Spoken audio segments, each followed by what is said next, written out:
सर्वमंगलमांगल्यं सर्वकल्याणकारकं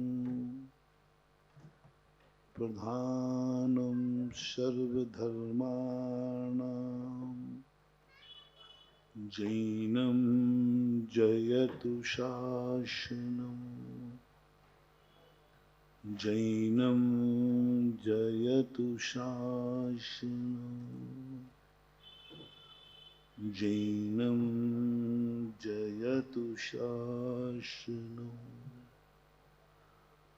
पंच परमेष्टि भगवान की आचार्य श्री गुरुवर कुंद कुंद महाराज की आचार्य श्री गुरुवर विद्यासागर महाराज की परम पूज्य जगत प्रेम निर्वापक श्रवण मुनि पुंगव सुधा सागर जी महाराज की जय हो। मुनि संघ की जय हो।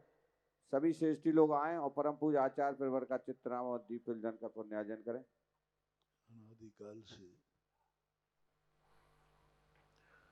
बहुत समय तो अपाना ऐसे ही बीता है कि हमें बुराइयों का पता ही नहीं है कि बुरी चीज ये है, क्या बुरा है क्या अच्छा है, हमारे ज्ञान में ही नहीं आया, ज्ञान में ही नहीं आया। ऐसे समझने की हमारे पास शक्ति ही नहीं थी। दूसरी बात, हम इतने पुण्यहीन थे,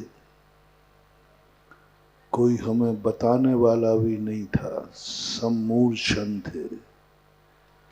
सम्मूर्छन जीवों के माई बाप नहीं होते। जीव जन्म तो लेता है लेकिन मता माता पिता के।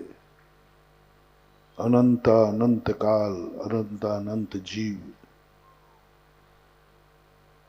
कोई बताने वाला नहीं था, कोई माँ बाप ही नहीं थे, सम्मूर्छन जीव थे, कोई परिवार ही नहीं था,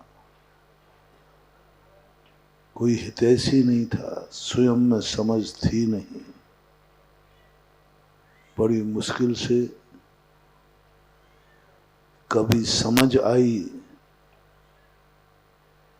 तो हमने समझने का प्रयास नहीं किया। समझ आई, समझ सकते थे, अच्छे बन सकते थे, किया। हमने समझा क्या समझना, जो है यही ठीक है। सबसे बड़ा मूर्ख व्यक्ति वो कहलाता है।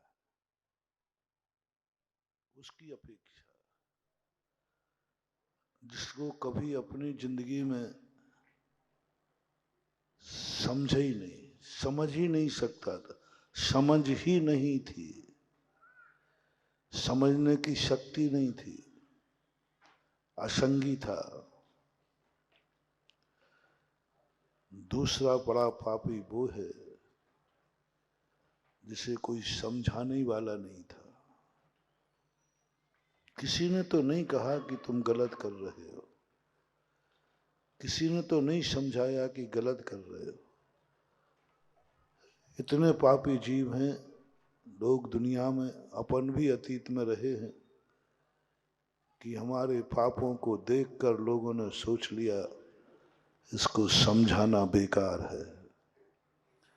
यानी इतने गंदे आदमी थे कि किसी ने हमें नाली से उठाना भी नहीं योग्य समझा। बोले व्यर्थ है इसको नाली से उठाना, ये खुद ही नाली बन गया है। नाली में से कोई व्यक्ति उठाना चाहे, लेकिन तुम तो इतने गंदे हो गए थे कि तुम खुद ही नाली बन गए। नाली में पड़े हुए को कोई उठा लेगा, लेकिन स्वयं ही नाली बन गए हो तो अब क्या उठाएंगे। गंदगी में गिर जाओ तो कोई तुम्हें उठा लेगा, तुम खुद ही गंदे हो गए हो, अब कौन उठाएगा। गंदगी में कोई गिर जाए, चार लोग पकड़ के उठा लेंगे, लेकिन जब स्वयं ही गंदा हो जाए, स्वयं ही नाली बन जाए, तो फिर कौन उठाएगा? बुराइयों के बीच में कोई व्यक्ति फंस जाए तो निकाल सकते हैं, स्वयं ही बुरा हो जाए तो क्या कर सकते? यानी इतना पाप किया जीव ने कि किसी ने तुम्हें समझाना भी उचित नहीं समझा। किसी ने कहा भी समझा दो इसको, बोले भैंस के सामने बीन बजाने से कोई फायदा नहीं है। महानुभाव, जब कोई महान आत्मा तुम्हारे माता पिता, तुम्हारे गुरुजन, तुम्हारे परिवारजन एक शब्द बोल दें, इसको समझाना बेकार है, सिर से पहाड़ फोड़ना है। बस किसने कह दिया ये? माता पिता ने, गुरु ने, बड़ों ने, समझाने वालों ने। लोगों ने कहा भाई आपके घर में ये व्यक्ति है, आप तो इतनी इज्जत वाले हो, इतनी सम्मान है, इतने आपके अच्छे आदर्श हैं, आप समझाओ ना इसको, बेटे को। पिता ने कह दिया समझाना बेकार है, कुछ नहीं समझने वाला है। बंधुओं, ये अभिशाप अपनी जिंदगी में कभी मत लेना। पिता का ये अभिशाप, माँ का ये अभिशाप कह दिया, कोई फर्क नहीं पड़ना, सिर से पहाड़ फोड़ना है। मैं तो इसको आज से समझाना ही छोड़ता हूं। किसने कह दिया? माता पिता, गार्जियन ने, तुम्हारे हितैषी ने। छोड़ो, कुछ नहीं होगा इसका, कुछ नहीं है, सिर से पहाड़ फोड़ना है, छोड़ दिया। बस समझ लेना, अब तुम्हारी जिंदगी में इतने भवों तक अनाथ होगे, ठोकरें खाओगे, आंसू बहाओगे, कोई आंसू पहुंचने वाला नहीं, कोई सहयोग देने वाला नहीं, चिल्ला चिल्ला के मर जाओ, किसी को दया आने वाली नहीं, क्योंकि तुम्हें एक अभिशाप लगा हुआ है। पिता ने कह दिया मैं सिर से पहाड़ नहीं फोड़ूंगा। सारा ब्रह्मांड कांप गया जब ऋषभ देव ने अपने पोते मारीच के संबंध में, लोगों ने कहा प्रभु आप जगत को उपदेश दे रहे हैं, आपकी कल्याणकारी बातें हैं, आप अपने पोते को समझाइए, समझ जाएगा, वो आपका पोता है, आप उसके दादा हैं, गृहस्थिक का संबंध है आपका, और अब तो आप भगवान हैं ही। अरे भगवान की बात ना माने क्योंकि वो नास्तिक है, लेकिन दादा की तो बात मानेगा। बहुत सारे लोग भगवान को नहीं मानते हैं, लेकिन माँ बाप को तो मानते हैं ना, है? कि भगवान को नहीं मानने वाले माँ बाप को भी नहीं मानते? नहीं, माँ बाप को, दादा को तो मानते हैं। भगवान को भले नहीं माने, बोले मैं भगवान को नहीं मानता, मैं धर्म कर्म को नहीं मानता। अरे माँ बाप को तो मानते हो, दादा दादी को तो, हाँ ये तो मानता हूँ, यही हमारे भगवान है। कई लोग तो ये भी कहते हैं हमारे माता पिता ही भगवान है, हमारे दादा दादी भगवान है। तुम लोगों के भगवानों का भरोसा नहीं, कब किसको भगवान बना डालो। बहुत शास्त्रों में तो एक भगवान निश्चित है कि ये थर्मामीटर वाला ही भगवान है, लेकिन इस संसार में कौन किसको भगवान बना ले। कोई बेटा अपने पिता को भगवान बना ले, यही हमारे भगवान है, यही माँ मेरी भगवती है, बना लेता। और गजब तो जब होता है, कई स्त्रियां कहती हैं हमारे तो पति परमेश्वर यही भगवान है। हाँ है ऐसे, दुनिया में चिंता मत करना, मेरे पास महाराज हमारा भगवान तो यही श्रीमान जी है, यही भगवान है, यही परमेश्वर है, हम इन्हीं के दर्शन कर लेते हैं बस। हम मंदिर हैं, ये भारत देश है, भारत देश में भगवान पता नहीं कितने भगवान हैं। ये भारत देश इतने भगवानों का देश है कि बंदा ढूंढने में भी मुश्किल पड़ जाए, किसी को भी भगवान मानना, कोई भरोसा नहीं। चार लोग मिलकर के जिससे चाहें उसे भगवान बना दें। चार लोग मिलकर के एक पत्थर को उठाएं और रख दें, ये मेरा भगवान बन जाएगा। 4 से 8, 8 से 16 होते हैं। एक पत्थर रख रहा है, बोले यह मेरा भगवान है, बस बन जाएगा। ये पेड़ मेरा भगवान है, किसी को भी भगवान बना दे। सबसे सस्ता यदि भारत में है भक्त नहीं, भक्त तो बहुत महंगा है, भक्त तो खोजने में मिलेगा नहीं, बहुत गजब की। भगवान बहुत सस्ता है, जहां देखो, जहां जहां जब चाहो वो भगवान बना देता है। कोई नहीं बनाया तो स्वयं कहते आई एम गॉड, मैं भगवान हूं। एक हुआ है, बहुत बड़ा फिलोसोफर था रजनीश, वो अपने टाइटल हो, पहले वो टीचर था, जबलपुर में पढ़ाता था, गाडरवाड़ा का था, टीचर था। टीचर बनते बनते मास्टर से वो आचार्य बन गया। आचार्य से फिर उसको लगा मजा नहीं आ रहा, सबसे बड़ा पद को, बोले भगवान बन गया। उसने अपने आप को भगवान घोषित कर दिया। कुछ दिन भगवान के पद पर रहा, भगवान के पद पर भी ऊब गया वो, अरे ये तो पुराना हो गया। फिर ओशो बना, ओशो। तो ये दुनिया में कुछ नहीं है, कुछ मिले या नहीं मिले, सब लोग अपना नाम स्वयं भगवान बन जाएंगे। जैनियों में कई भगवान बन गए, जैनियों में कई भगवान बन गए। समय साज पढ़ते पढ़ते कहते आई एम गॉड, मैं खुद भगवान हूं। हाँ, ये सब भगवान आत्मा, भगवान आत्मा, ये भगवान, अरे वो तो पर है। महावीर स्वामी, अरे तो पर हैं, इनसे क्या लेना देना। मैं तो भटक रहा था कि सबसे बड़ा भगवान तो मैं ही खुद हूं।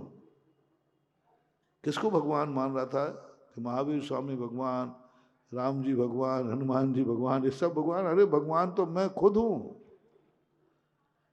जैनियों में एक हवा चली थी, एक फैक्ट्री खुली थी सोनगढ़ से, स्वयं भगवान, स्वयंभू भगवान। परमात्मा नहीं, जो भगवान बन चुके वो नहीं, स्वयं भगवान। फैक्ट्री खुल गई थी। और क्या क्या बड़े बड़े सेठ जो मंदिरों में भगवान की भक्ति करते थे, पीढ़ी दर पीढ़ी, जिनके बाप दादों ने कभी भगवान का अभिषेक पूजन के बिना पानी भी नहीं पिया, पीढ़ी दर। और जैसी घोषणा आई, आओ यहां भगवान बनने की फैक्ट्री बताई जाए, बना दी जाए, लोग दौड़े, कंदो पूजा की थालियां छोड़ के, मंदिर छोड़कर, सब छोड़ भागे।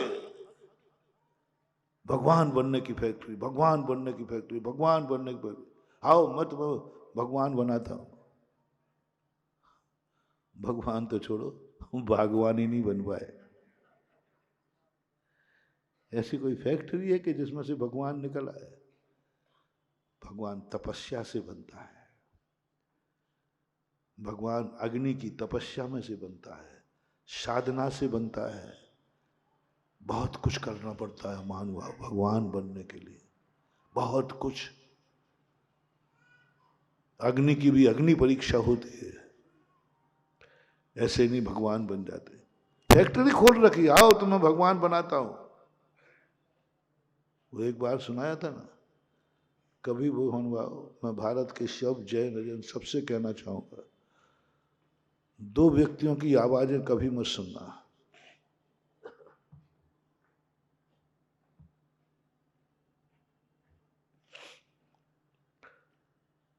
व्यवहार भाषा में कोई कहे मैं रात भर में तुम्हें लखपति बना दूंगा, तुम्हारे पास जितना सोना है रात भर में मैं दूना कर दूंगा। हाँ, भारत देश इसमें आ जाते लोग में। आज वो 1 तोला रखेंगे, कल वो 2 तोला दे देगा, अरे देखो 2 तोला बन गया। कल 2 रखेगा, 4 हो जाएगा। 3-4 दिन के बाद सोचेगा प्रतिदिन रखने की अपेक्षा आज पूरे ही रख दो ना, उसी दिन क्या होना है सब सब। कभी भूल कर नहीं आना, ये लालच में मत पड़ना। ये आज बहुत लालच, एक दिन में करोड़पति, एक दिन में करोड़पति। कभी लालच में नहीं आना महानुभाव, नहीं आना। कोई दुनिया की ताकत नहीं है ऐसी, फैक्ट्री नहीं है। और बना रहे लोग, और लोग बन रहे, बुद्धू बन रहे। बुद्धू बन रहे हैं। एक दिन में आओ, मैं तुम्हें इतने दिन में ये करा दूंगा, ये करा दूंगा, तुम आओ तुम्हें ये करा दूँ। सब ठगियां हैं, सब ठगियां हैं। जो ऐसी बात करें वे सब ठगियां हैं। और जो आओ कहो कि मैं तुम्हें साधना सिखाता हूं, तुम्हें भगवान बनने का रास्ता बताता हूं, तुम्हें अमीर बनने का रास्ता दिखाता हूं, वो कोचिंग जरूर अटेंड करना। तुम्हें रास्ता दिखाऊंगा, तुम्हें पास नहीं कराऊंगा, तुम्हें पढ़ाई कराऊंगा। पास नहीं कराऊंगा, पढ़ाई कराऊंगा। एक बार किसी व्यक्ति ने मेरे से प्रश्न किया कि महाराज आरक्षण के संबंध में आपका क्या विचार है। बहुत पहले की घटना, बहुत जब प्रधानमंत्री वो एक टोपी लगाते थे, बीपी सिंह, उस समय की घटना। वो उसके बड़े पक्षधर थे। मैंने इनसे एक ही जवाब पूछा, मैंने कहा अभी नहीं बताऊंगा, पहले मैं बीपी सिंह से पूछना चाहता हूं। और अर्जुन सिंह उस समय कोई मानव संसाधन मंत्री थे, आगे पीछे हो सकते हैं। उन्होंने मेडिकल में डॉक्टरों के लिए आरक्षण की मांग की, मेडिकल में भी डॉक्टरों की मांग होना चाहिए। मेरे पास प्रश्न आया, महाराज जी कहाँ तक उचित है। मैंने कहा रुको, मुझे इस संबंध में भी कोई जानकारी नहीं है और मुझे इस घोषणा का भी पता नहीं है। मैंने दोनों नेताओं से पूछवाया। पहले पूछवाया उनसे कि भाई आप यदि बीमार हो जाते हैं, उनके फैमिली डॉक्टर होते हैं नेताओं के, तो आप कौन सा डॉक्टर पसंद करेंगे। आप आरक्षण के पक्ष में हैं, आपके परिवार में कोई बीमार हो जाए, आप बीमार हो जाओ, ऑपरेशन कराओ, तो कौन से डॉक्टर से, आरक्षण वाले डॉक्टर से दवाई कराओगे कि बिना आरक्षण के। तो बोले आरक्षण से तो नहीं कराऊंगा। मैंने क्यों। बोले मरना है क्या। मैंने कहा भैया मैं ये नहीं कह रहा हूं कि तुम कराओ, फिर दुनिया को क्यों मार रहे हो। डॉक्टर जैसी भी आरक्षण पर, योग्यता पर नहीं, आरक्षण के ऊपर। तुम नहीं मरना चाहते। उनके घर में एक भी आरक्षण का डॉक्टर नहीं था, फैमिली डॉक्टर। मैंने क्यों नहीं।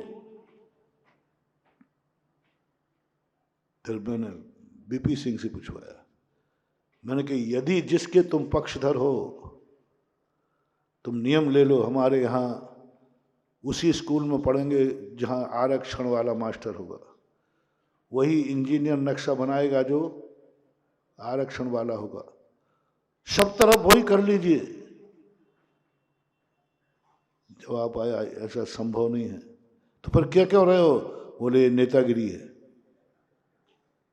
मैंने कभी नेता में और हमारे धार्मिक नेता में इतना ही अंतर है। धार्मिक नेता कहता है कि जो मैं नहीं कर सकता वो दूसरों को भी करने, जो मुझे बुरा है सबको बुरा है। और राजनेता कहता है जो मुझे बुरा है लेकिन दुनिया को मैं अच्छा कहूँ। एक एलोपैथिक डॉक्टर से मेरी चर्चा हुई। मैंने कहा आप एलोपैथिक पर कहाँ तक आपका विश्वास है। बहुत अच्छे डॉक्टर थे। बोले महाराज मेरा बिल्कुल विश्वास नहीं है, बहुत खतरनाक है एलोपैथिक, साइड इफेक्टेड है एलोपैथिक। मैंने कहा आप एलोपैथिक करके डॉक्टर होकर। बोले महाराज बताऊं। नाम नहीं बताऊंगा मैंने कह दिया था मैं तुम्हारा नाम नहीं बताऊंगा, हमें रहस्य बताओ क्योंकि मैं जानना चाहता हूं। बोले महाराज मैंने अपनी जिंदगी में कभी एलोपैथिक दवाई नहीं ली। बोले मैं आयुर्वेदिक दवाई खाता हूं। मैंने क्यों। बोले महाराज इतनी खतरनाक है एलोपैथिक, तुरंत तो रिलीफ देती है लेकिन साइड इफेक्ट बहुत करती है। 50% जो आज कैंसर आदि महाबीमारियां हो रही हैं एलोपैथिक के साइड इफेक्ट है। एलोपैथिक के साइड, हमने खाई जुकाम की दवाई, कोई भी एंटीबायोटिक, वो खा लिए, हमारा जुकाम ठीक हो गया। इतना फास्ट ठीक हो गया, उसने कोई ना कोई अंदर डैमेज कर दिया। आपने कहा नींद की गोली डैमेज कर दिया। एंटीबायोटिक दवाइयां ज्यादा खाने से प्लास्टिक एनीमिया यानी कैंसर होता है ज्यादा खाने में, और थोड़ा खाने में थोड़ा धीरे धीरे होगा, लेकिन इसका अर्थ होता तो है। 90 बने भाई तुम्हें कैसे कैंसर होगा? बोले डॉक्टर का आपने एंटीबायोटिक दवाइयां ज्यादा खा ली। तो मैंने कहा ज्यादा खाएं या कम खाएं, कम खाने में थोड़ा देर से होगा, लेकिन होगा तो सही। उसने जो पूरा हिसाब बताया मैं काम किया। मैंने कहा डॉक्टर साहब फिर आप ये दुनिया को क्यों लिखते हो? बोले महाराज जी ये मेरा धंधा है, ये मेरा धंधा है, ये तो मेरा धंधा है, ये तो करूंगा। सदगति नहीं होगी डॉक्टर साहब। तुम्हें मालूम होकर के तुम धंधे के नाम पर, तो तुम में और क्या अंतर हुआ महानुभाव? तुम अपने आरक्षण वाले से दवाई नहीं करा रहे, मरना है क्या? अरे दुनिया को क्यों मार रहे हो? मैं गरीबों का साथ देने का तैयार हूं, मैं गरीबों को बहुत दया करता हूं। मैं अब बता रहा हूं, यदि देश इस नीति पे आ जाए तो हमारा हर गरीब, हर हरिजन टी.आर. नारायण बन के राष्ट्रपति बनेगा। कल हमने संस्मरण सुनाया, कल या परसों सुनाया था। बहुत बड़ी विकास करना है, हर चीज पर ऊंचे पदों पर जाना है। इनकी डॉक्टर साहब क्या बोले, साहब माफ करना ये मेरा धंधा है। धंधे में अच्छा बुरा नहीं देखा, धंधे में क्या देखा जाता है? पैसा आदत है। मैंने उनको संस्मरण सुनाया।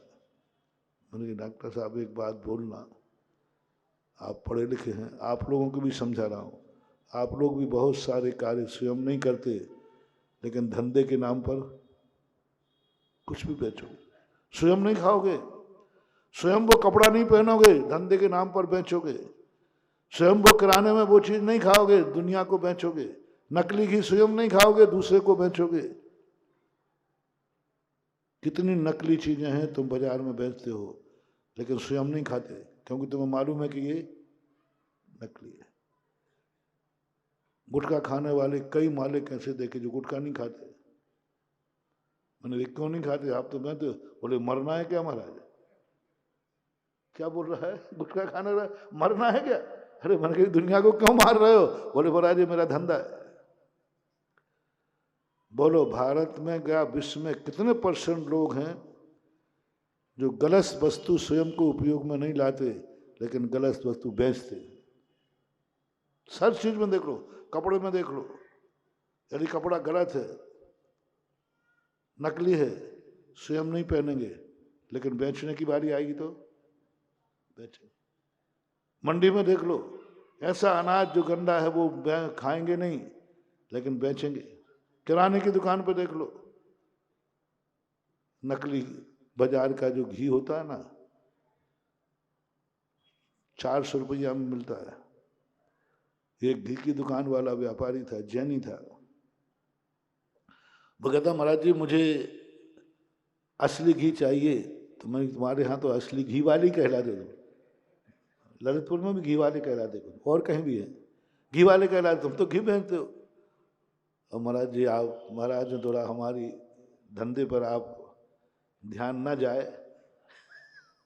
हमारे धंधे पर ध्यान ना जाए, आप तो हमारे ऊपर ध्यान दो, मैं आपका भगत हूँ। गौशालाओं से घी बहुत अच्छा, हम तो वो 2000 रुपया किलो घी लेने को तैयार है। मैंने 2000 रुपया घी, 400, 500, 600 रुपया में घी बाजार में मिलता है। बोले महाराज वो तो हमारे यहाँ भी मिलता है, हम ही बेचते हैं। क्यों? मैंने बहुत प्रयास कर लिया, आज प्रसंग आ गया तो सारी जैन समाज से मैं कहना चाहूंगा, पूरी ताकत लगा दी हमने सारी गौशालाओं से, गायें खरीदवा करके बनवाया दूध, घी, सस्ता घी करो। 1200-1300 रुपये से कम में घी नहीं ला पाए आज तक, शुद्ध घी। अच्छा 1200-1300 रुपये का खर्च आ ही जाता है, खूब प्रयास किया, ज्ञानोदय में किया और भी कई लोगों में किया। मैंने बनाओगी, सस्ता करो, शुद्ध घी मिलना चाहिए। इससे नीचे नहीं ला पाए। मैंने बाजार में 400, 500, 600 रुपये, कितने रुपया किलो घी है बाजार का? 500, 600 रुपये। मैंने कही ये लोग क्या सब दातार हैं, डिस्काउंट वाले? 600 रुपया अपनी तरफ से पुजो रहे हैं क्या? कहां से आ रहा है? 16,000 करोड़ दूध होता है और 65,000 करोड़ की खपत है भारत में प्रतिदिन के दूध की। होता कितना टोटल? राजस्थान में मैंने एक कृषि मंत्री थे प्रभुलाल जी सैनी, उनसे कहा था, मैंने कि ये निकालो, तो 16,000 करोड़ लीटर दूध बताया उन्होंने पर डे के उत्पादन, और खपत थी 65-64 हजार। 64,000 खपत थी। कितने हजार लीटर दूध नकली है? 48,000 लीटर दूध नकली है। मावा नकली, इतना मावा बनता ही नहीं है जितना बाजार में बिक रहा है। कितना भी प्रयास कर लेना सारे भाई, इतना मावा जो बाजार में बिक रहा है, इतना मावा बन ही नहीं सकता। इतनी मिठाइयां बाजार में बिक रही हैं, इतने मावा की मिठाई है ही नहीं, सब नकली मावा है। सेंट है, गंध वही आएगी, स्वाद वही आएगी, लेकिन उसका ताकत, उसका पावर खत्म हो गया। ये बेच रहे हैं लोग, लेकिन खाते नहीं। मावा की दुकान वाला मावा नहीं खाता, दूध की दुकान वाला दुकान का दूध नहीं पीता। वो जानता है कि इसमें जहर मिला है। 600 रुपया किलो घी वाला घी बेच रहा है, लेकिन घर के लिए वो 1200, 1300, 2000 रुपये का खरीद रहा है। मैंने क्यों? बोले महाराज जहर है, गंदी चीजें मिली हुई है। मैंने कि फिर तुम बेच क्यों रहे? बोले महाराज ये मेरा धंधा है। बोलो ऐसे भारत में कितने % लोग हैं जो धंधे के नाम पर, कमाई के नाम पर कुछ भी करने को तैयार हैं, लेकिन जानते हुए भी स्वयं उपयोग नहीं करते। मुझे इसमें एक बहुत अच्छा जोक आया, मैंने उनको सुनाया। एक चोरों ने कवि सम्मेलन किया। चोरों ने कवि सम्मेलन करने के बाद एक एक कवि को 1-1 लाख रुपया दिया। कवियों के तो बाप को ही नहीं मिला था इतना। 1-1 लाख रुपया, सब कवि 1-1 लाख रुपया दिया सबको। अरे डाकू है, खुश हो जाए, लूट का माल है, उसमें क्या लगना उसको देने में। 1-1 लाख कवि का, डाकुओं का बहुत बहुत भैया बहुत आभार। सब कवि कहते जिंदगी में कभी 1 लाख रुपया आज के समय तो मिल जाते, पहले की बात कर रहा हूँ जब डाकू हुआ करते थे। 1-1 लाख रुपये सब बोल गया, डाकू लोगों ने विदा कर दिया। और वे सारे कवि स्टेशन पर पहुंचे और डाकुओं ने कहा क्या माल है, निकालो सब। बोले साहब ये तो सब आपने दिया था। बोले दिया था, ये मेरा फर्ज था और अब ले रहा हूं, ये मेरा कर्तव्य धंधा है। सबके 1-1 लाख रुपये, और बल्कि जो किराए के थे वो भी, जो था वो भी उतरा लिया। बोले ये मेरा धंधा है, वो मेरा फर्ज था कि आप मेरे घर पधारे तो टीका कर दिया 1-1 लाख का, लेकिन ये मेरा धंधा है। मेरे स्टेशन पर कोई पैसा लेके चला जाए, ये मेरे डाकू का बहुत बड़ा। वो डाकू की कहानी इसलिए याद आ गई कि हमारे सामने एक डाकूड़ा बैठा है। डाकूड़ा, पता नहीं, मैंने बहुत पूछा इससे, भाई तू डाकूड़ा कहाँ?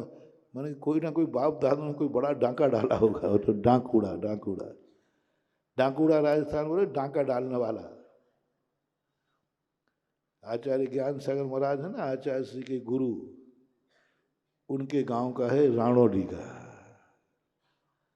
राजस्थान में कई नाम ऐसे हैं।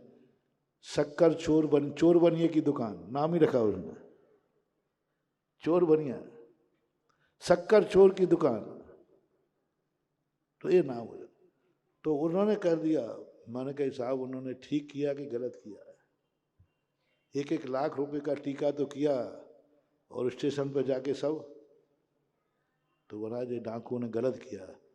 मैंने कि आप भी डाकुओं से गए भी थे हो, आप भी तो गलत कर रहे, खा रहे हो, 2000 रुपए का बेच रहे हो 600 रुपए में, और मालूम है तुम्हें कि इसमें कितना नकली है। गजब हो रहा है आज, कोई गुटखा नहीं खा रहा है, शराब नहीं पी रहा है, तो भी कैंसर हो रहा है। बड़ा चंगा आदमी महाराज जी, मैंने तो कभी शराब मान कर, तो भी कैंसर हो रहे हैं। काहे से हो रहे हैं? नकली दूध, नकली घी। महाराज हम तो शुद्ध घी खाते हैं, बाजार का खाते हो ना, 600 रुपये होगा, मरोगे। दूध पीते हो, हाँ ये बाजार का डेयरी फार्म का दूध लाते हैं, मरोगे मरोगे। माँ बाप की मिठाइयाँ खाते, महाराज हम मांसाहारी नहीं है, शुद्ध शाकाहारी है। दूध दही घी से खाते हैं, बाजार का दही खाते हो, जहर है, नकली दही। इतना दही बन ही नहीं सकता, इतना मावा बन ही नहीं सकता, इतना दूध है ही नहीं, इतनी मिठाइयाँ बन ही नहीं सकती जितनी बाजार में खपत हो रही हैं। समझो, चेतो रे, जागो। आजकल सब नेटवर्क पे आ रहा है। आज अभी पूछो कि भारत में कितना दूध है, आज नेट गन बता देगा इतना दूध निकलता है। फिर बाजार में दुकान से पूछो कितना खपत हो रहा है, सब मिल जाएगा तुम्हें। मत मरो रे, मत मरो, दूसरों को मत मारो, मत मारो, पहले तो स्वयं चेत जाओ। ये डिब्बा पैक चीजें, घर का भोजन करो, होटलों के भोजन ये जहर है, सब जहर है, सब जहर है। आज इतनी होटलें हो गई। पहले मैं बिहार करता, आज से 25 साल पहले मैं बिहार करता था, यहाँ से राजस्थान, तब किलोमीटरों की दूर पर एक ढाबा मिलता था, ढाबा जिसमें ट्रक वाले मात करते थे। और आज तो पूरे रोड, हाईवे, मिडवे, ट्रक वाले नहीं, बड़े बड़े सेठ। और देवियों को तो, महिलाओं को तो ऐसी हवा लगी कि यदि हफ्ते में एक दिन यदि मिडवे में भोजन नहीं हुआ तो घर में हंगामा खड़ा है। शौक बन गया, फैशन बन गया, मिडवे में भोजन करना, होटल में भोजन करना।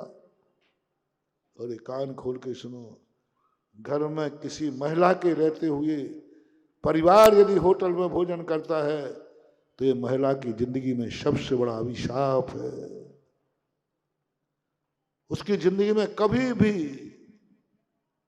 वो स्त्री तो बनेगी लेकिन मनुष्यनी नहीं बनेगी, त्रियंचनी बनेगी, जो भोजन बना के ही नहीं जानेगी। आज बना के जानती थी लेकिन तुमने नहीं बनाया, होटल में खाया, परिवार होटल में खा रहा है, तुम खुद साथ में होटल में खा रहे हैं। पुरुष तो फिर भी बाहर व्यापार में जाता है, कुचित कदाचित बाहर का भोजन कर लेती है, लेकिन हमारे भारत की नारी कभी बाहर का भोजन नहीं करती। करेगी तो शाधर्मी के यहाँ जब निमंत्रण होगा तब करेगी। भारत की नारी होटल में भोजन कर नहीं सकती, और होटल में भोजन करने जा रही है तो वो भारतीय संस्कार उसमें बचा ही नारी और होटल में। 8 साल के बाद कोई बच्ची भारतीय नारी होटल में भोजन नहीं करेगी, स्वयं बनाएगी। और जिस घर में एक नारी भी है उस घर का पुरुष होटल में भोजन नहीं कर सकता, क्योंकि नारियों का नियम रहता है पुरुष भोजन कर लेंगे तब बाद में खाती है, बाद में खाती है, इंतजार करती है, नहीं सबने खा लिया तब बाद में भोजन करेगी वो, सबने खा लिया। मैंने एक बार इसे प्रवचन दिया, मैंने कहा भाई आप लोगों को ये नियम पालना चाहिए। बोले महाराज पाल के देख लिया, भूखी बैठे रही और ये साहब होटलों में खा के आ गए, शाम को घर आए तो हम तो भूखे बैठे थे, जब श्रीमान आएंगे तभी खाएंगे, कि हम तो होटल में खा के आ गए। तो हमने सोचा तुम होटल में खा के गए तो ये भी तुम्हारे से पहले ही खा पी के फिर पहले बदमाश तुम हुए हो, बाद में ये हुए। द्रौपदी को कोई गजब का उदाहरण मान दो, महानुभाव में समझने का प्रयास करना, इसको कहानी कह के मत छोड़ देना। कथा मान के मत छोड़ देना। ये बताते हैं कि कटोरी के द्रौपदी को एक शक्ति थी कि जब तक वह भोजन न कर ले कटोरे का भोजन खत्म नहीं होता। लोगों ने इसे वरदान कहा, लोगों ने इसे गॉड गिफ्ट कहा, सब कहा गॉड गिफ्ट था, देवता ने कटोरा दिया था, कोई एक्स वाई जेड सबने। लेकिन सत्य यह नहीं है महानुभाव, सत्य यह है कि द्रौपदी का नियम था जब तक परिवार के पूरे लोग भोजन न कर लें तब तक वो पानी भी नहीं पीती थी, भोजन नहीं करती थी। उस तपस्या का परिणाम है, उस साधना का परिणाम है। अन्नपूर्णा तुम्हें कहा जाता है। जब तक वह भोजन न कर ले तब तक, पूरा परिवार भोजन नहीं करे तब तक नहीं करती थी भोजन, भोजन करती नहीं थी। उस साधना तपस्या से उसको ऐसा सिद्धि हो गई कि वो जब तक भोजन नहीं करे भोजन खत्म नहीं होता था। ये सिद्धियां थी हमारे यहाँ, ये सिद्धियां थी। ये नारी की मात्र एक नियम में, घर के पुरुषों के बाद हम भोजन करेंगे, यह नियम तुमने पाल लिया, तुम्हारे हाथ में वो सिद्धि हो जाएगी कि तुम 2 की रसोई बनाओगे, वो 5-10 खा जाएंगे तो खत्म नहीं होगी। बनाई कितने की थी? 2 की, और खा कितने गए? 10 खा गए। ये 10 कैसे खा गए पता नहीं। ये सिद्धि तुम्हारे हाथ में होगी जो द्रौपदी के हाथ में थी। द्रौपदी के कटोरे में थी। पहले भंडारे होते थे, अब भंडारे में कोई पता नहीं है कितने लोग आ जाएंगे। अंदाज तो रहता था लेकिन एकदम पता भी नहीं रहता था। अब क्या करें, तुरंत थोड़ी बना पाए। क्या गजब की विधि थी। भंडारे में कोई व्यक्ति, हर व्यक्ति सामान नहीं उठाने जाता था। भंडारे में मिठाई रख दी गई, उस पर एक सफेद चद्दर ढाक दिया जाता था। हर व्यक्ति वहां नहीं जाएगा। वह व्यक्ति जो नहा धो करके शुद्ध वस्त्र पहन करके और उपवास लेके जाएगा कि हम सारे सब लोगों को भोजन करा के ही भोजन करेंगे, ये नियम लेना पड़ता था उसको। भोजन करा के ही भोजन करेंगे। नहा धोकर चला गया, अभी कुछ नहीं खाया, कब खाएगा? और वो अंदर बैठता था, वो तसले में निकाल निकाल कर मिठाई, परोसने वाले अलग होते थे लेकिन अंदर जाने वाला जो गर्भालय था जहां भोजन रखा था वहां वो ही निकाल के देगा। सब भोजन करके जब पूरा हो जाता तब अंत में बोले अब कोई नहीं बचा, तब वो भंडारी बाहर आता था, फिर जो बचा हुआ रहता था उसमें से वो भोजन करता था। चमत्कार देखना। उधर रसोईया आया, बोले साहब हमने कितने का भोजन बनाया था? हिसाब आया 2000 का। इधर काउंटर पे देखा गया कितने लोग आए, बोले 4000 लोग भोजन खा गए। अभी तो बचा है।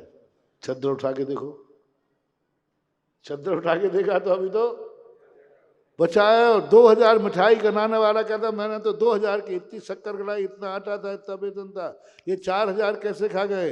ये कोई चमत्कार नहीं है।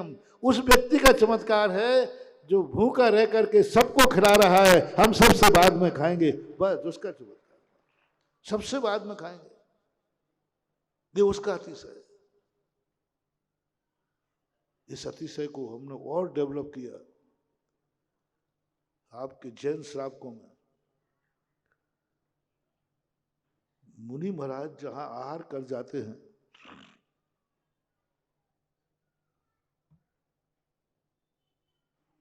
ऐसा सुना है हमने कि मुनि महाराज लोग जहां आहार कर जाते थे वहां पर कितने लोग भोजन कर जाएं वो चौके में भोजन खत्म नहीं होता। ऐसा मैंने शास्त्र में पढ़ा है।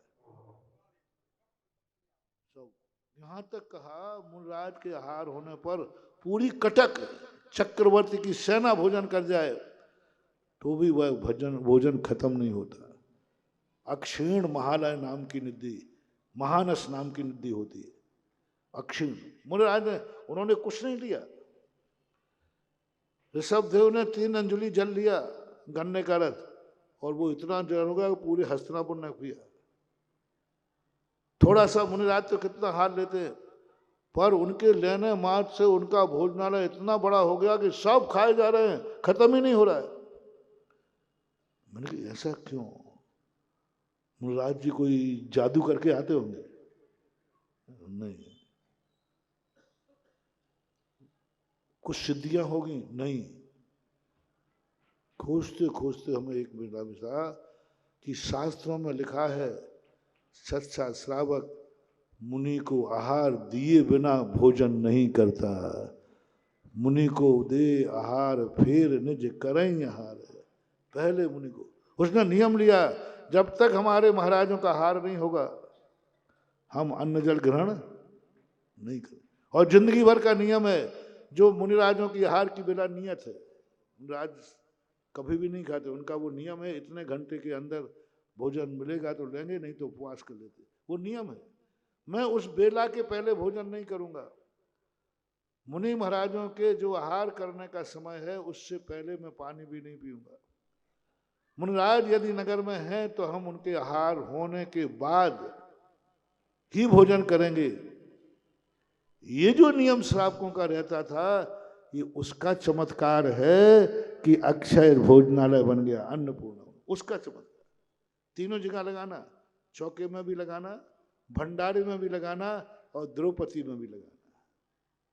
इनके क्या नियम थे, कैसे नियम थे? द्रौपदी सबसे बाद में भोजन करती थी। एक बार श्री कृष्ण ने ऐसा किया कि पहुंच गए वो बाद में, बोले बहन भूख लगी, भोजन दो। वो कहती भैया मैं खा चुकी हूँ और आपको भी मालूम है कि मेरे खाने के बाद कटोरा मांझ के रख देती हूँ। उन्होंने कहा मुझे तो भूख लगी, कटोरा लाओ। अब कटोरा ला के देखा तो कुछ था ही नहीं, लेकिन एक चावल कहीं चिपक गया था। वो बहुत लंबी कहानी है, दुर्योधन के षड्यंत्र के कारण हुई थी। और ये जान गए थे, दुर्योधन ने छल किया था कि दुर्वासा आदि मुनियों के लिए कहा अपने हस्तिनापुर में बुला करके आप सब यहाँ भोजन करना। फिर कहले साहब हमारे 5 भाई जंगल में हैं, उनके यहाँ भोजन करना। उनको मालूम था ये इनके पास कहाँ से आएगा 500 को खिलाने को। और ऐसे समय पर उन्हें भेजा जिस समय द्रौपदी भोजन कर चुकी थी। अब क्या करें? उधर 500 साधु एक साथ भोजन के लिए निमंत्रित हो गए धर्मराज के द्वारा। सब घबरा गए और नहीं दिया तो बताते हैं कि उनका गुस्सा बहुत तेज था। श्री कृष्ण समझ गए। श्री कृष्ण ने जैसे ही वो दाना खाया, सारे साधुओं के पेट रास्ते में भर गए अपने आप। वो नहा रहे थे, पूरी कहानी है, वो पूरी कहानी से यहाँ प्रसंग नहीं है। कहने का भाव ये, कैसे लोग थे, ऐसे परिणाम, ऐसे लोग थे। आज होटलों में तुम लोग खाने जा रहे हो, शाम नकली चीजें। महिलाओं तुम अपना अधिकार मत छोड़ो, रसोई मत छोड़ो, रसोई को गैप मत करो, रसोई को भोजन होटलों में मत जाने दो। होटल में खाने वाला तुम्हारा बेटा, तुम्हारा पति, जैसा खाएगा अन्न वैसा होगा मन। वो तुम्हारा नहीं रहेगा, तुमने अन्न नहीं खिलाया। तुम्हारे हाथ का अन्न खिलाओ घरों में। यदि मेरा दावा है, यदि पूरी समाज होटलों में खाना बंद कर दे, हम तो धार्मिक दृष्टि से कहते हैं तो तुम मानते नहीं हो, हम लोग तो धार्मिक दृष्टि से कहेंगे चलो मैंने आजकल धर्म की दृष्टि खत्म ही कर दी, क्योंकि तुम्हें मानना है नहीं। तुम कह दोगे मुझे धर्मात्मा नहीं बनना, भाई शुद्ध 16 का भोजन करो, महाराज मुझे धर्मात्मा नहीं बनना, कोई बात नहीं। अब मैंने दूसरा पैटर्न बदल लिया, होटलों में भोजन मत खाओ। 50% समाज क्या 80% समाज कैंसर से, महा बीमारियों से बच जाएगी, गारंटी मेरी है। 50-80% बचेगी। क्योंकि होटलों में जो जहर दे रहे हैं, बस एक ही नियम ले लो आप, हम अपने परिवार की महिला, माँ, पत्नी, बहन अपने घर में भोजन कराएंगे इनको, और हम घर का भोजन करेंगे। घर का भोजन आप ले ले, हम अपने हम महिलाएं नियम लेते हैं कभी होटल में भोजन नहीं करेंगे, और नियम लेते हैं परिवार को भी हम घर में भोजन कराएंगे। उनको जो खाना है वो खिलाओ, जो खाना है वो खिलाओ। जो आप उनको रोको मत, उनसे एक ही बात कहिए, आपको क्या पसंद है? चाट पसंद है, मैं घर में बनाता हूं। एक बच्चे का मैंने इंटरव्यू लिया, वो कह रहा महाराज जी मैं बाजार का नहीं छोड़ पाऊंगा। ऐसे ही बैठे थे 10-15 लोग, बाजार का नहीं छोड़ पाऊंगा। मैंने क्यों? अच्छा एक बात क्या, मैंने रिक्स ले ली, मैंने कहा जो तुझे खाना है मैं तेरी मम्मी से बनवाऊंगा, जो तू खाएगा मम्मी बनाएगी। तो बोले महाराज कुछ नहीं, चाट पकौड़ी खाता हूँ, ये क्या बोलते हैं वो पानी भर के, इसका शौक था, पानी पूरी उसका शौक था। तो मैंने कहा देख बाजार में मत खाना, मैं गारंटी लेता हूं तेरी माँ से मैं कह दूंगा वो प्रतिदिन तुझे बना के खिलाएगी। बोले महाराज नहीं खाऊंगा। मैंने कहा ये तो बहुत गलत है भाई, जो चीज तुझे खाना है वो चीज तेरे घर में दिला रहा हूं, फिर भी कह रहा है कि मैं वो नहीं खाऊंगा, मैं तो बाजार में ही खाऊंगा। मैंने कहा ये तो बात गलत है। तो फिर भैया मैं तुझे नहीं समझा सकता, मैं तुझसे नहीं बोलूंगा। बोले महाराज जी आप नाराज मत हो, समझो बात को। नहीं क्या वो स्वाद नहीं है मम्मी की चाट में? मैंने कही मैं खोमचे वाले के यहाँ कोचिंग लगवा दूंगा। और क्या कहा भाई तेरी माँ जाकर के सीख आए।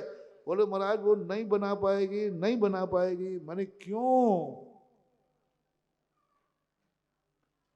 दो बातें मेरे सामने आई, दो बातें बहुत खतरनाक बातें। बोले महाराज सुनो, यदि मैंने कहा थोड़ी मिर्ची डाल दो, ये इतनी सी डालेगी, उसमें भी डांट दिखाएगी, मिर्ची ज्यादा नहीं डालना।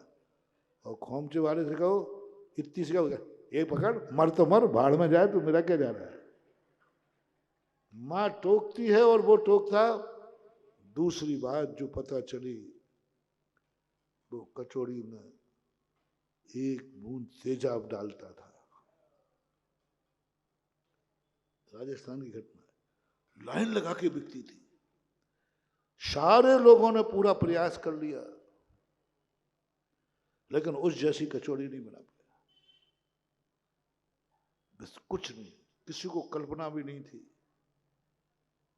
एक दिन उसका नौकर किसी कारण से झगड़ा हो गया तो बाहर आ गया, उसको हटा दिया। उसने पोल खोदी, पूरी जांच हुई।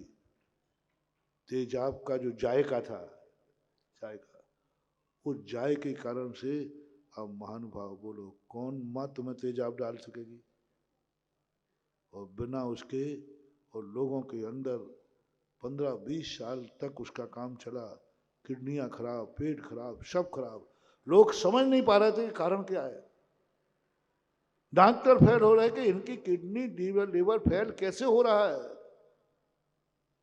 जब सारी पोल खुली तो जितने लोग उसका 20-25 साल सिखा रहे थे, सबकी हालत, बहुत बड़ी जांच हुई। अब बोलो मां तो नहीं कर पाएगी बेटा, वो तेजाब तो नहीं। और तुम तेजाब चाहते हो, विनाश की तरफ जा रहे हो। महानुभाव, जैन समाज में जो हम लोग साधु लोग तुमसे त्याग कराते हैं, मोक्ष से मां धर्म का ही संबंध नहीं है, तुम्हारे जीवन का संबंध है। तुम्हारे जीवन का संबंध है, तुम्हारे हित के लिए। इससे यदि आप बचो, घर में बनाओ सारे आइटम, घर में आप करो खेती, खेती से दूर मत भागो, बर्बाद कर देगा ये रेडीमेड सामान। खेती से, ऋषभ देव ने खेती का ऋषि बनो या कृषि करो, ये नारा दिया था। ऋषि बनो या कृषि करो, ये नारा था ऋषभ देव। कृषि से मत भागो जैनियों, जैनी खेती से भाग रहे हैं, व्यापार की तरफ आ रहे हैं, नौकरी की तरफ जा रहे हैं। क्या करोगे व्यापार और नौकरी से? खेती करो, अपना स्वयं के खेत का उगा हुआ अनाज खाओ और देसी जैविक खेती होने लगी। जैविक देसी की ये यूरिया खाद, ये साहब जो है विदेशों में बंद हो रहा है, आज लौट रहे। अपने खुद का खेत हो, खुद का खाद हो और वो गेहूं आप खाइए, कितने % आप बीमारियों से बच जाओगे। ये बाजार की सब्जियां, बाजार का अनाज, बाजार का दूध, बाजार का दही, बाजार का घी, सब जहर है महानुभाव। प्रसंग आ रहा है तो कह रहा हूं, और लोग जानते हुए भी बेच रहे हैं जो अपना मूल प्रसंग था। क्यों बर्बाद कर रहे हो? मेरा बेचने वालों से कहना है, जो चीज स्वयं नहीं खा सकते हो उसका धंधा भी नहीं करना चाहिए, क्योंकि तुम्हें मालूम है कि होता है। कम से कम भोगता तो चेते। इतना खेत आप अपने पास रखो जिससे तुम्हारे परिवार का अनाज उसमें पैदा हो सके। 10-15 गेहूं बोरे हो जाए, काफी है साल भर। अपने ढंग से खेती कराओ। सब्जियों के लिए पहले अपने ढंग से कराओ। बड़े बड़े सेठ लोगों से मेरा कहना है, आपके पास तो फार्म हाउस है, लगा दो 4 नौकर और अपने खुद की घर की सब्जियां खाओ। हम साधुओं को भी, मैं इतनी मशक्कत क्यों कर रहा हूं?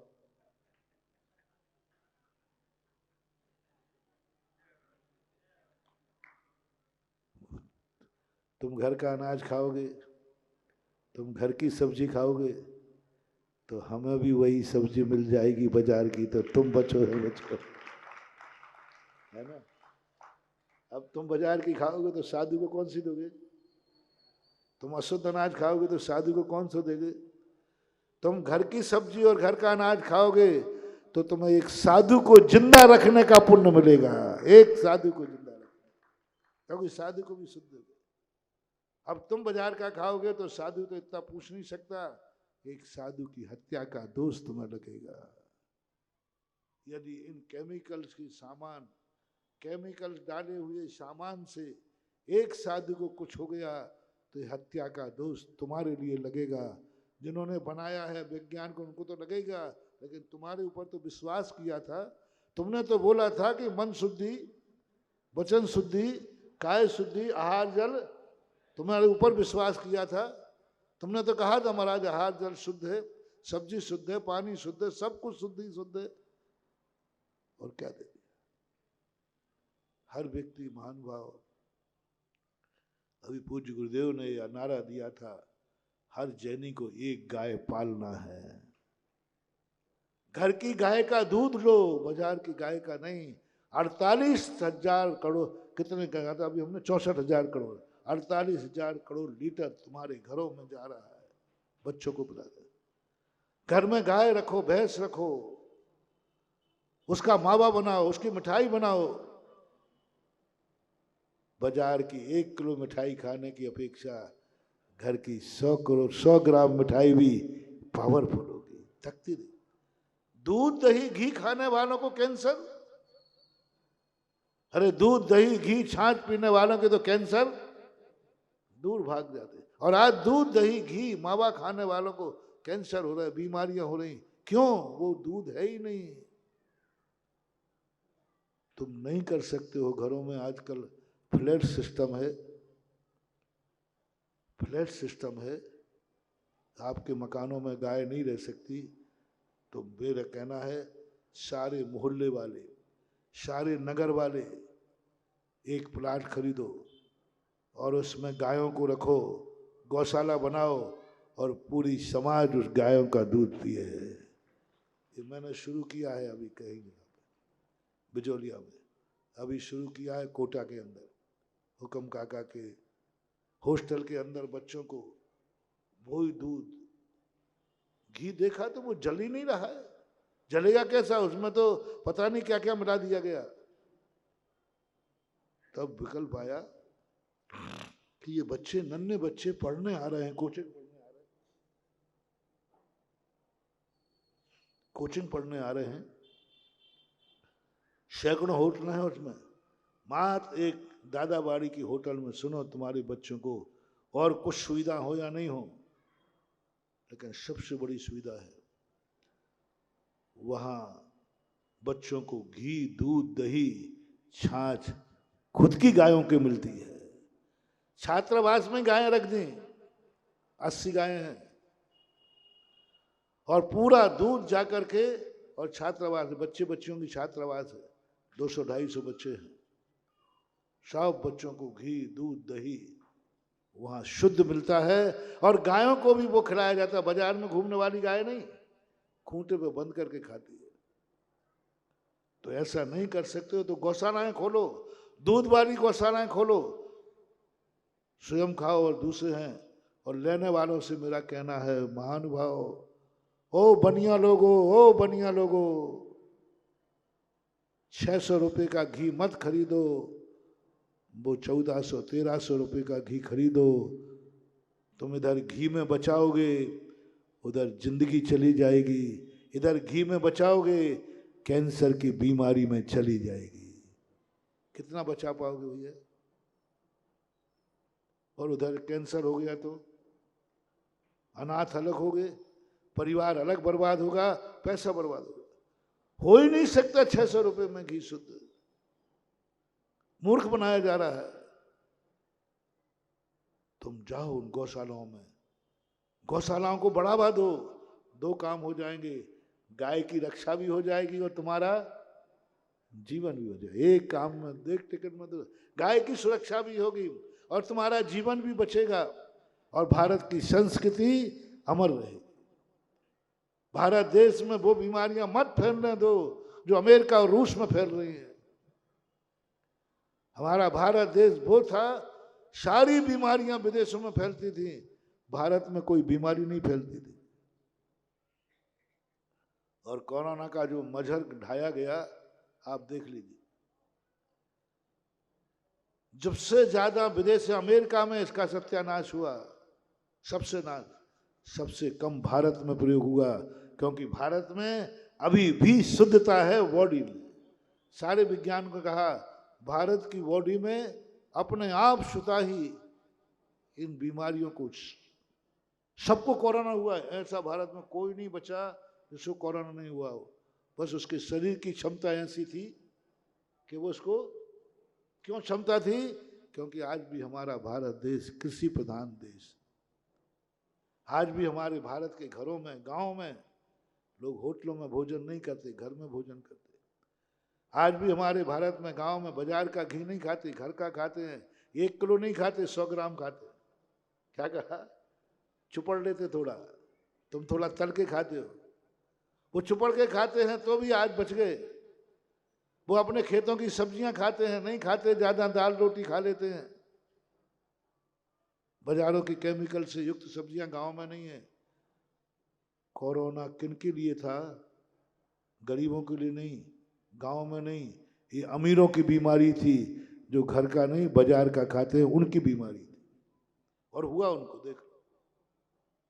इसलिए आप लोग कम से कम जिस संबंध में तुम जानते हो वो नहीं करना।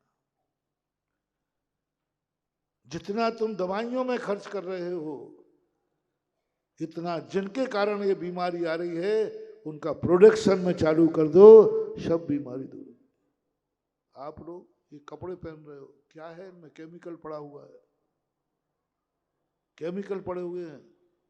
गांधी जी ने सिखाया था, इतना कम से कम चरखा चलाओ कि स्वयं के परिवार का कपड़ा तुम स्वयं बनाओ।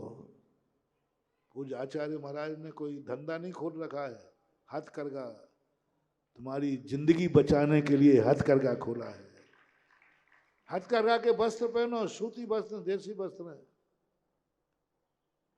देश का पैसा देश में रहेगा। एक बात, कपड़े के माध्यम से कितना पैसा, पसीने की कमाई तुम्हारी है, और पैसा जा रहा है चाइना। भारत का सबसे बड़ा पैसा जा रहा है चाइना। और चाइना भारत का दुश्मन है, और दुश्मन को हम ताकत दे रहे हैं, कमा हम रहे हैं, ताकतवान वो हो रहा है। सही दुश्मनी यही है कि दुश्मन के लिए दुश्मन का माल अपने देश में मत बिकने दो, दुश्मन के माल का उपयोग मत करो, अपना देसी माल का उपयोग करो, दुश्मन अपने आप कमजोर पड़ जाएगा। सबसे बड़ा मार्केट है चाइना का भारत, और वही हमारा दुश्मन है। ऐसी गंदी चीजें बना के बेच रहा है, वो कहता भारत बहुत लोभी है, सस्ते में मर जाएगा ये, सस्ते में मर जाएगा ये। सस्ता बनाकर भारत को खोखला कर दिया, खोखला कर दिया। भारत वाले मूर्खता है। यदि सही हो तो ये अभियान चलना चाहिए, भारत की सीमा में चाइना की कोई वस्तु प्रवेश नहीं करेगी। आप देखना चाइना ढीला पड़ जाएगा। तुम्हारी ताकत है उसमें, तुम्हारा धन है, और हमारे देश में था, सब कुछ था, थोड़ा कम था, कम था। हमारे देश की एक बार आया था ना पेपर में, हमारे देश की एक गिलास ठंडाई और एक कोको कोला की बोतल, बोलो, एक गिलास ठंडाई पियोगे ताकत आएगी, और कोको कोला का जब खुला था ना, उस पर अल्पिन डाला, अल्पिन गल गया। बाथरूम साफ किया, उससे साफ हो गया, थिनर जैसा, ठंडा था, मीठा था, पी गए तुम। कितने कैंसर की बीमारी। ये विदेशों की नीति थी कि इनको पेय के माध्यम से मारो, और ऐसा स्वाद दिया कि तुम ठंडाई का गिलास पीना भूल गए, और तुमने जाकर के Thums Up, Coca Cola, cold drinks पीना चालू कर दिया। और कितना बड़ा खुलासा हुआ था, कितना बड़ा उसमें जहर है, जिसमें अल्पीन गल गया, तुम्हारी आंत नहीं गलेगी, तुम्हारे नन्हे से बच्चे की आंत नहीं गलेगी। तुम्हारा नन्हा सा बच्चा है, उसको तुमने कोल्ड ड्रिंक पिला दिया, उसकी आंत क्या कर, जब अल्पीन गल गया तो लीवर तो गल नहीं है, कब तक सलामत रखोगे। पर हमारी ठंडाई थोड़ी महंगी पड़ती थी, थोड़ी स्वाद में कमी थी। हमारी माँ की बनाई हुई कचौड़ी में सब कुछ था महानुभाव, सब कुछ था। क्या नहीं था, बोल दो ना, बस एक बूंद तेजाब नहीं थी, तुमने माँ को ठुकरा दिया। चेत जाओ महानुभाव, उस समय चेतोगे फिर कुछ नहीं होगा। माँ मर चुकी होगी और तुम मरणासन हो गए। ये चीजों पर सबसे बड़ा विचार करना। यही बात मैं कह रहा हूं कि सबसे ज्यादा खतरनाक व्यक्ति वह है जो स्वयं जानता है, स्वयं बच रहा है। वे खतरनाक नहीं है जिनको अमन ने प्रवचन के प्रारंभ में लिया था, उनको समझ ही नहीं है, समझ ही यही नहीं समझ, पता ही नहीं, उनको होश ही नहीं है। एक इंद्री से लेकर असंगी तक कुछ अच्छा बुरा नहीं जानते। अपन भी रहे ऐसे, ऐसे दुर्भाग्य रहे अपने।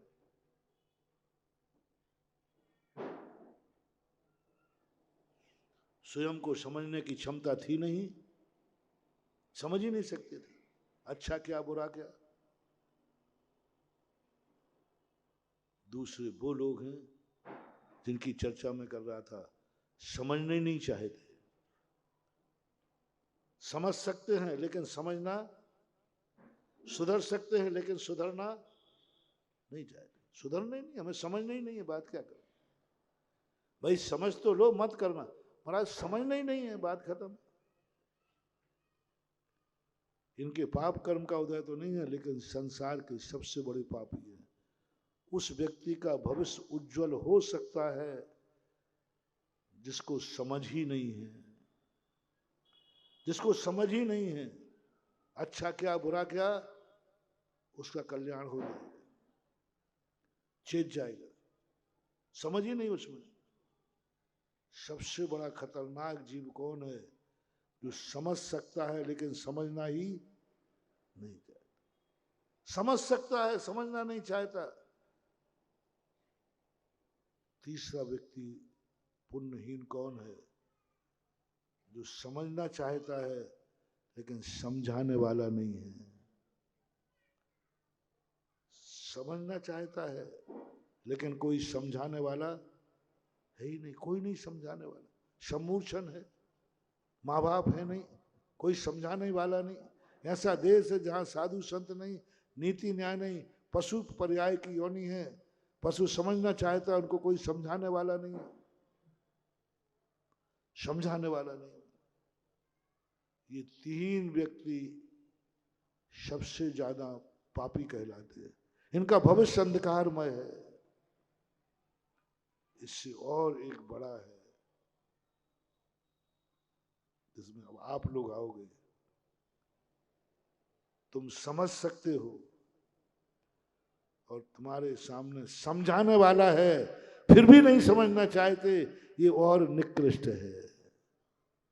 समझाने वाला भी है, माँ बाप मौजूद हैं, तुम समझना नहीं चाहते। गुरु मौजूद हैं, समझना नहीं चाहते। समझाने वाला तुम्हारे पास है, समझना नहीं चाहते। ऐसे लोगों के संबंध में कह दिया, चाहो जो मैंने प्रारंभ में कहा था ना, कभी माँ बाप तुमसे ये कह दें, मैंने तो समझाना ही छोड़ दिया,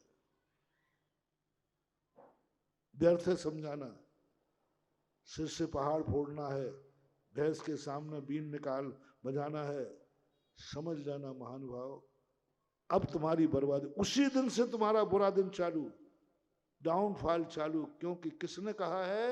माँ बाप थक चुके तुमसे, माँ बाप ऊब चुके तुमसे, माँ बाप ने हथियार डाल दिया। माँ बाप कभी हथियार नहीं डालता महानुभाव, अंतिम श्वास तक बेटे को समझाने का प्रयास करता है, अंतिम श्वास तक बेटे को संभालने का प्रयास करता है, अंतिम श्वास तक आशा लगी रहती है, बेटा कल नहीं आज, आज नहीं कल सुधर जाएगा। माँ की ममता बड़ी विचित्र है। कितने बेटा बिगड़ जाए, वो कहते नहीं मेरा बेटा सुधर जाएगा, मेरा बेटा घर आ जाएगा, एक दिन आप देख लेना मेरा बेटा आएगा, मेरा बेटा आएगा, अंतिम श्वास तक। और आज तुम्हारे माता पिता ने जिंदा रहते हुए कह दिया, मैंने तो छोड़ दिया, समझाना ही छोड़ दिया, मैंने तो कहना ही बंद कर दिया। मेरा दुश्मन भी है महानुभाव, ये अभिशाप लेकर के जिंदा मत रहना, मरना भी नहीं, ये अभिशाप नहीं। इतने पापी मत बन जाओ कि माँ बाप भी थक जाएं, इतने उद्दंड मत बन जाओ कि माँ बाप भी हताश हो जाएं, इतने मत तुम उद्दंड बन जाओ कि माँ बाप भी हथियार डालने बस मैं कुछ नहीं कर सकता, तुझे जो दिखाए सो करो, मैं तो समझ लूंगा कि मेरा बेटा था ही नहीं, मैं समझ लूंगा मेरी बिटिया थी नहीं, मैं समझ लूंगा कि मैं इनके लिए मर गया और तू मेरे लिए मर गया। ये शब्द खतरनाक मत मानना, सामान मत मानना, 100 भाव बर्बाद कर देंगे। माँ बाप ने इतना कह दिया, जो माँ बाप बेटे बिटिया को पाने के लिए तरसते हैं, माँ बाप, और आज माँ बाप ने कह दिया मैंने मान लिया कि मेरे मर गए, मान लिया मैंने हुआ ही नहीं।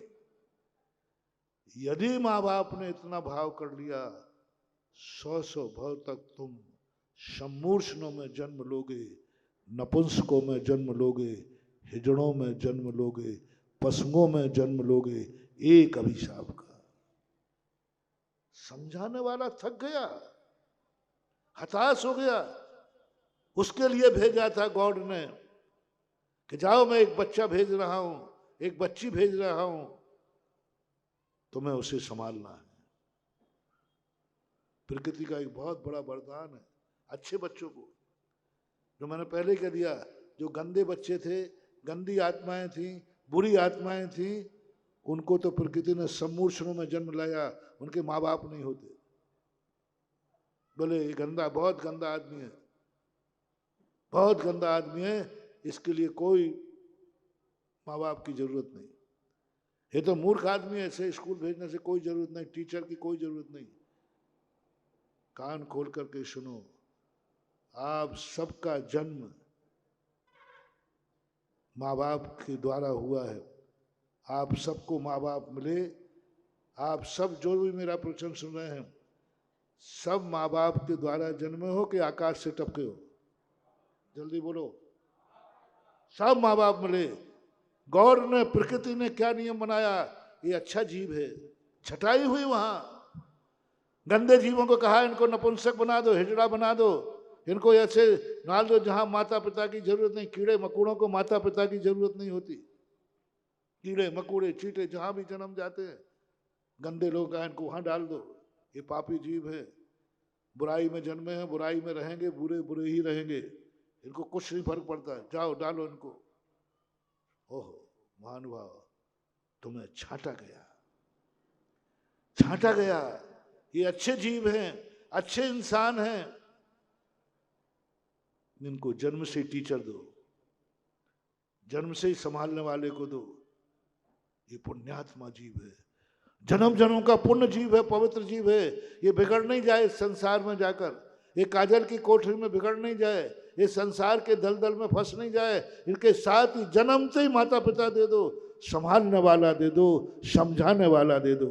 ये कुदरत ने तुम्हें माँ बाप बहुत बड़ा टीचर दिया है महानुभाव, बहुत बड़ी शक्ति दी है, क्योंकि तुम पुण्यात्मा थे, तुम धर्मात्मा थे।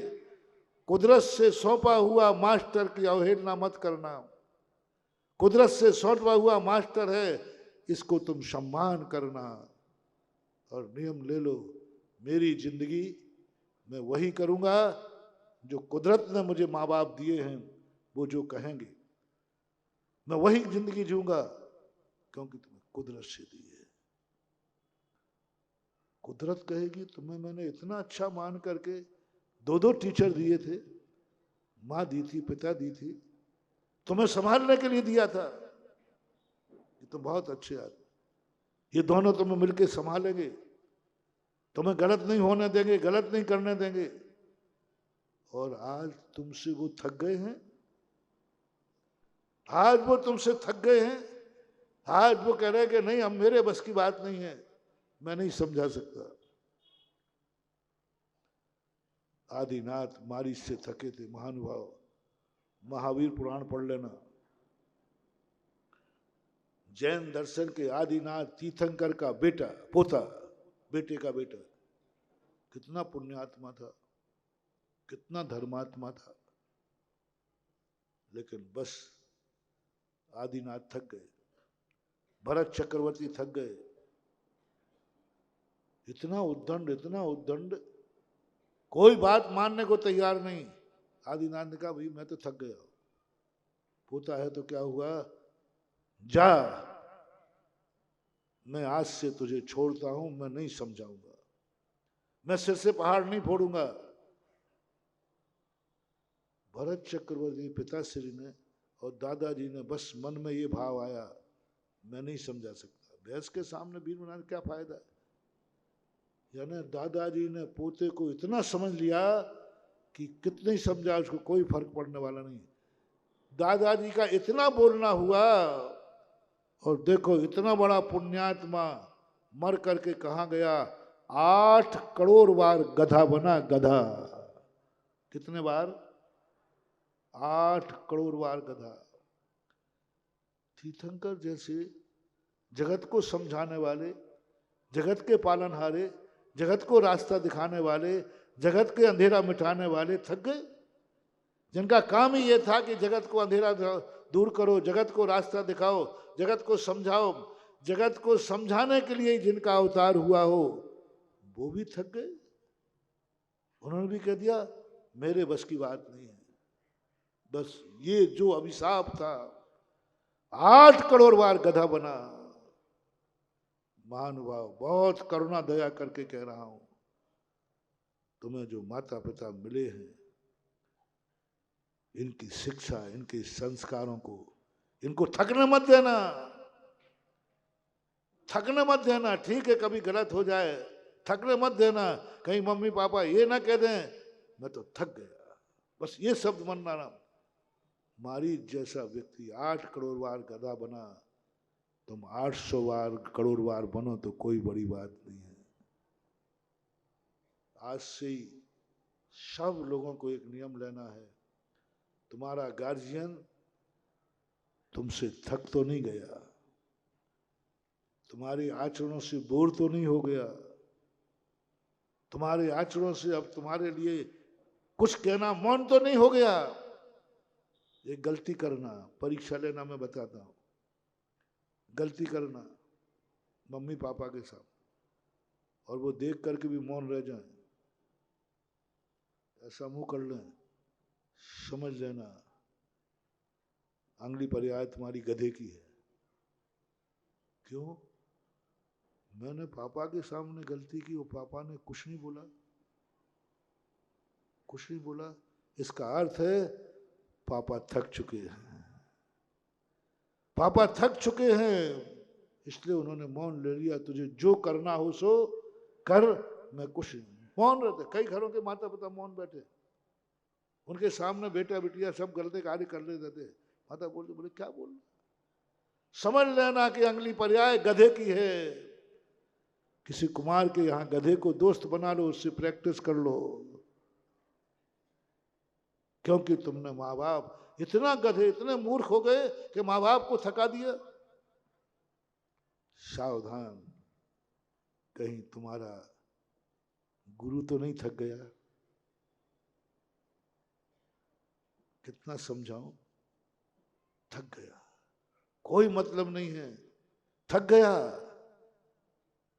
कोई समझाने से फायदा नहीं है, जाओ, हो गई तुम्हारी जिंदगी की बर्बादी। समूर्छनों में जन्म लेना पड़ेगा, कीड़े मकोड़े बनोगे, क्योंकि गुरु थक गया। जिसका काम ही था समझाना, जिसका काम ही था, जो समझाने के लिए था, आज उसने भी कह दिया आई एम सॉरी प्लीज, अब मैं इससे ज्यादा समझा नहीं सकता। समझाने वाला मिला है। महानुभाव, हे ललितपुर वालों, कहीं ऐसा ना हो जाए कि मैं तुम्हें समझाते समझाते थक जाऊं और कहूं बस अब इससे ज्यादा चीज जाओ, चीज जाओ। अरे बड़ा महान पुण्य का उदय में है जो अभी समझाने वाला तुम्हें समझा रहा है। तुम जन्म जन्म के पुण्यात्मा हो, जो तुम्हें सनात माता पिता मिले, समा पुण्य है कि तुम्हें गुरु मिला, समझाने वाला मिला है। कम से कम कोई साधारण पुण्य नहीं मिला। वो 3 प्रकार के लोग कैसे थे? जो समझना चाहते लेकिन समझाने वाला मिला ही नहीं। लेकिन तुम तो भाग्यवान हो, समझाने वाला मिला, समझा रहा है, करुणा करके समझा रहा है। चेतो जागो। ऐसे जीव हैं दुर्भागे जिनको समझाने वाला नहीं मिला। अनाथ होते हैं हम। तुम्हारे पास तो माँ बाप जिंदा है रे। ऐसे पापी हैं जिनके पास माँ बाप समझाने वाला नहीं मिला। तुम्हें तो भाग्य की समझाने वाला मिला है। उसको बोर मत होने देना, उसको हताश मत होने देना, उसकी जिंदगी को कभी तुम्हें अबाउट न कर दे। वो ऐसे तुम्हारे लिए विचार करना किसी भी चीज में। गुरु महाराज चाहे और भी धन के चीज में भी हो, कर्म के क्षेत्र में भी हो, यदि तुम्हें कोई भी बड़ा समझा रहा है, उसको सबसे पहले रिस्पेक्ट करना, पहला अवभाग्य मानना। मैंने कितना पुण्य किया है, महाराज से हमारा क्या लेना देना था, फिर भी महाराज मुझे समझा रहे हैं। क्या लेना देना था, हम चाहे होटल में खाएं चाहे घर में खाएं, फिर भी महाराज समझा रहे हैं। क्या लेना देना हम शराब पिए गुटखा खाएं, महाराज को क्या लेना देना है, फिर भी समझा रहे हैं। जरूर हमारे पुण्य का उदय है जो मुझे गुरु समझा रहे हैं। जन्म जन्म का पुण्य, एक दिन का नहीं। इसका दुरुपयोग मत करना। कम से कम नहीं मान सको तो पहले तो रिस्पेक्ट करना, फिर दूसरा समझाए तो अवभाग्य मानना कि मैं पुण्यात्मा हूं कि कोई मुझे समझा रहा है। फिर गुरु के चरण पकड़ लेना, माँ बाप के चरण पकड़ लेना। मम्मी पापा, माँ भगवान, आप अवभाग्य हैं जो मुझे समझा रहे हैं, लेकिन मैं क्या करूं, मैं आपकी बात को जीवन में उतार नहीं पा रहा हूं। मुझे मारो, मुझे पीटो, मुझे दंडित करो, और मुझे कैसे भी करके आपकी बात मेरे जीवन में उतर जाए, बस मैं आपके चरण पकड़ता हूं। कई बार हो सकता है तुम्हें समझाने के बाद भी समझ में नहीं आए, तो बैठो उनके गुरु के चरणों में, बैठो माँ बाप के चरणों में, पकड़ लो चरण उनके, कि जब तक आपकी बात समझ में नहीं आएगी हम आपके चरण नहीं छोड़ेंगे। जब तक समझ में नहीं आएगी, जब तक मुझे समझ में नहीं आएगी, तब तक आपके चरणों में मैं बैठा रहूंगा। देखना कमाल ऐसा होगा, तुम चरणों में समर्पित तो हो, ये चरणों में ऐसा मिलेगा, ये चरण तुम्हारी जिंदगी के आचरण बन जाएंगे। यही तरीका तो बड़ों के चरणों में क्यों झुकाया जाता है? वो बड़े हैं इसलिए, बड़े आए तो साहब चरण छुओ, क्यों छुए? बड़े हैं इसलिए नहीं। ये तो मान कहवी की बात है कि बड़े हैं इसलिए चरण छू लीजिए, ये भगवान है इसलिए चरण छू लीजिए, ये महाराज ने चरण छू लीजिए, ये सब बातें नहीं है। बड़े कोई चरण छुआने के मोहताज नहीं होते। इसका मूल रहस्य जो मैंने खोजा, भगवान के चरण छू ले, क्या फर्क पड़ता है? कोई भगवान इतने भूखे नहीं है अपने पैर पड़वाने के, फिर भी भारत में परंपरा तो है ही चरण छूने की। क्यों? क्यों? इसका मूल कारण है, भगवान जो कहेंगे वो मैं कर नहीं पाऊंगा। सुनना बहुत बड़ी बात है। भगवान जो कहेंगे वो कर नहीं पाऊंगा, भगवान जो कहेंगे मैं समझ नहीं पाऊंगा, और मैं भगवान को छोड़ नहीं सकता। मैं भगवान की बात समझूंगा नहीं, करूंगा नहीं, तो भगवान मुझे छोड़ देंगे। भगवान कह देंगे तू जान, तेरा काम जान, मुझे कोई लेना देना नहीं। भगवान बीतरागी है, ये मेरी थोड़ी सी उद्दंडता 2 मिनट में मुझे मंदिर से बाहर कर देंगे, अपनी शरण से बाहर कर देंगे। बात मान नहीं पाऊंगा, बात समझ नहीं पाऊंगा, लेकिन मैं भगवान को